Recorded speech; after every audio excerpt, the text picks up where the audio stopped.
pigs and the beacon value chain, we think is one of the quick wins in terms of expanding production and also accessing market, because from what we know is the market is available. Even Farmers Choice who are here have told us the market is available. What is actually not available is the production. So we need to see how we can work with the farmers here to expand the production and sort out the constraints that make it difficult for them to expand the production.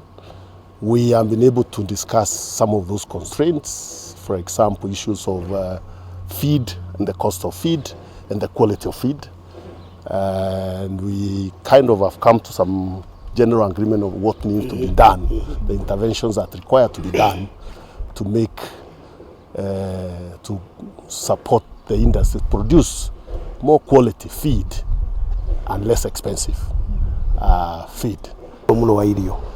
Nĩ ũndũ irio iria turahota kuruta irakorwo ina thogora munene na igakorwo itirĩ na quality ya gutuma ngũrwe ta icio ihote kugimara na thutha wa mĩeri 5. Koguo county nĩ tũgũtwara motion thĩinĩ wa assembly itu nigetha tuge angĩkorwo wĩ mũndũ ũthondekaga irio thĩinĩ wa Kiambu kana ongorwo ũthondekaga kũndũ kũngĩ nĩ ũrendia thĩinĩ wa Kiambu, nĩtũgũkorwo twĩna laboratory ĩrĩa tũrĩthiũrũrũkaga nigetha tukoya sample twakora atĩ ũrĩa wagĩrĩire gũkorwo ũthondekete tiguo ũthondekete kũringana na ũrĩa kwagĩrĩire, rĩu ĩyo nĩ penalty, no na nginya no tũhinge kĩganda kĩu kũringana na ũrĩa watho gũkorwo.